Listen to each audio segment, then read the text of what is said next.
చూడుండగా నాకు site కొడుతున్నావా? Dhanush bro వద్దు Virat sir, నేను వెళ్ళిపోతాను. వెళ్ళిపోతా. ఇంకో 5 సెకండ్లలో నూనె మీద దాని కాలు పడుతుంది. ఆహా,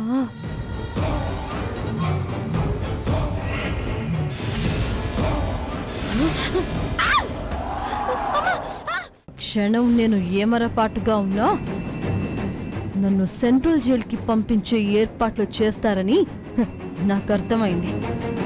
ఇప్పటికిప్పుడే నీకు వైకుంఠ యాత్ర కట్టిస్తా.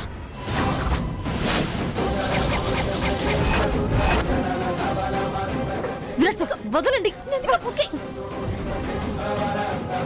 ఏం జరుగుతోంది ఇక్కడ? విరాటే నన్ను చంపాలని గన్నుతో బెదిరిస్తున్నాడు.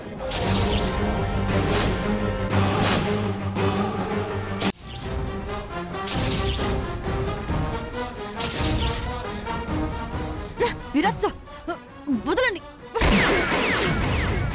వదలండి విరాట్ సార్. నందిక,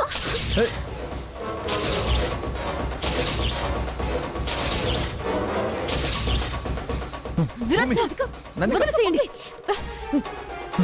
విరాట్ సార్, మీకు చెప్తున్నా. విరాట్ సార్, విరాట్ సార్, మీరు వదలండి. Virat sir, Nandika, Virat sir.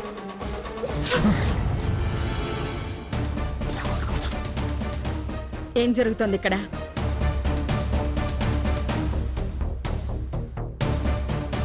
నానమ్మ, నందిక నన్ను విరాట్ బాబుని సంపాలని సొత్తున్నది. ఏయ్, ఏం మాట్లాడుతున్నావు? నానమ్మ, అదేం లేదు. విరాటే నన్ను చంపాలని గన్నుతో బెదిరిస్తున్నాడు.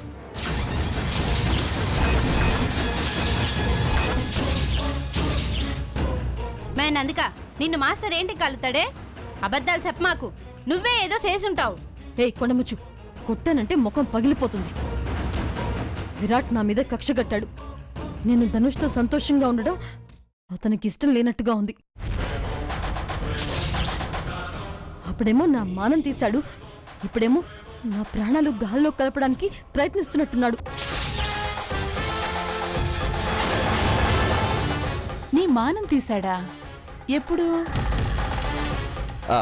అంటే మానం కదండి, అభిమానం అని చెప్పబోయి అలా అనింది. నందిక విరాట్ని ప్రేమించిందిగా, విరాట్ రిజెక్ట్ చేశాడు అని అలా చెప్తుందంతే. అవునవును, అంతే ధనుష్ సార్, అంతే. అసలు ఇక్కడ ఏం జరిగిందో నాకు అర్థం కావటం లేదు. నందిక భూమిని చంపాలని చూసిందని వీళ్ళంటున్నారు. నందికనే చంపాలని విరాట్ గన్తో కాల్చాడని నందిక అంటోంది. ఏది నిజమో ఏది అబద్ధమో తేల్చుకోలేకపోతున్నాను. అమ్మమ్మ, ఫుల్ పిక్చర్ క్లియర్ గా అర్థమైపోయింది నాకు. నందికే భూమి విరాట్ని చంపాలని గన్ తీసుకొని షూట్ చేసే ప్రయత్నం చేసింది. నా సర్వీస్ రివాల్వర్ నా రూమ్ లో ఉండాలి గాని నందిక చేతులకి ఎలా వచ్చింది? ధనుష్ సార్, మీకు నా మీద కోపంగా ఉంటే అది వేరే రకంగా చూపించండి, కానీ ఇలా చేయని తప్పుకి నన్ను ఇరికించుకండి. విరాట్ నన్ను చంపాలని చూశాడు. విరాట్ నిన్ను చంపాలి అనుకుంటే మన రూమ్కి వచ్చి నిన్ను చంపాలి గాని అమ్మమ్మ రూమ్కి ఎందుకు వస్తాడు?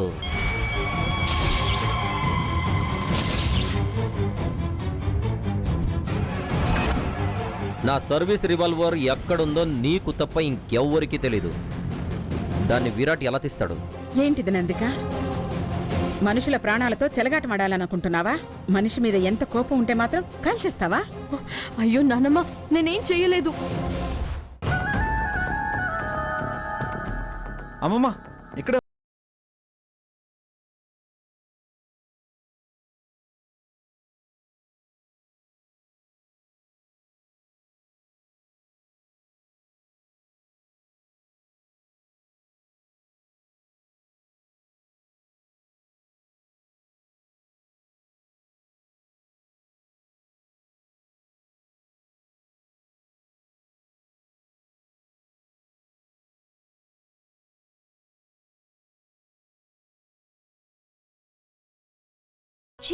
మా అందరికీ జాతకాలు చెప్పినారని అంటున్నది మా చెల్లి.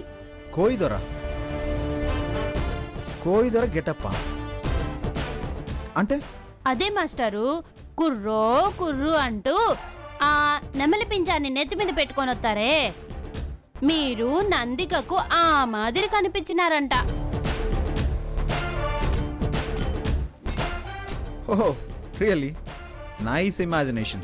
నందికాకి నేను నానా రూపాల్లో కనిపిస్తుంటే చాలా హ్యాపీగా ఉంది కదా.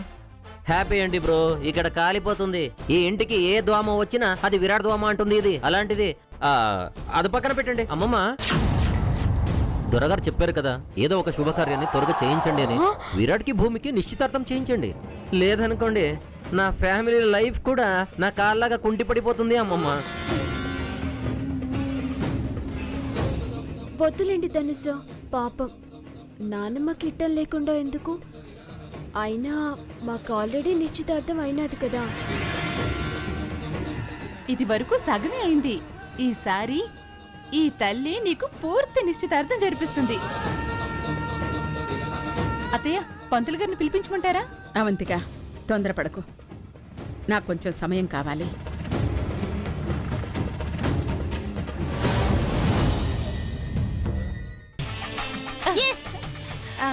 అత్తయ్య ఒప్పుకున్నా ఒప్పుకోకపోయినా రేపు పంతులు గారు వస్తారు. మీ పెళ్లి నిశ్చితార్థానికి ముహూర్తం పెట్టేస్తారు. హార్ట్ అటాక్ వచ్చినట్టుంది. Heart attack? అయ్యో, ఇప్పుడు ఏం చేయాలో చెప్పండి. నోట్లో నోరు పెట్టి ఊదాలి. ఆ ఆక్సిజన్ అనేది మనిషి బతికేస్తాడు. నోట్లో నోరు పెట్టాలా? చీ! ఏంటి చీచీ అంటే నీ మొగడే కదా. నోట్లో నోట్ పెట్టు, నోట్లో నోట్ పెట్టు, నోట్లో నోట్ పెట్టు.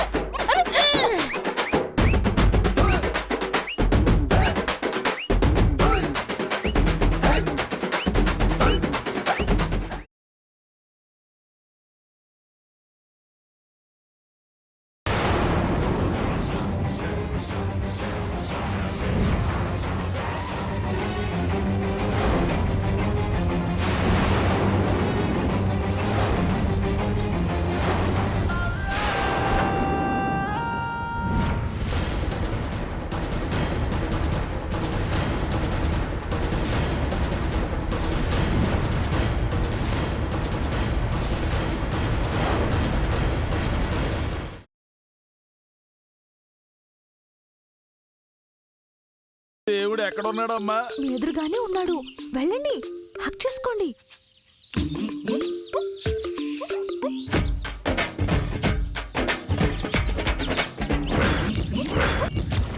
దేవుడి పేరు చెప్పి దేవుడి గుళ్ళో ఆడవాళ్ళ పట్ల అసభ్యంగా ప్రవర్తిస్తావురా?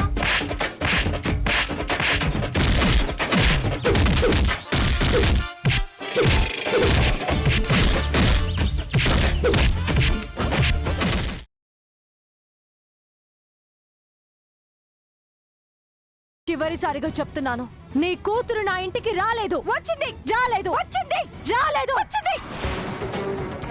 ఏయ్, ఏయ్, ఏయ్, ఏయ్!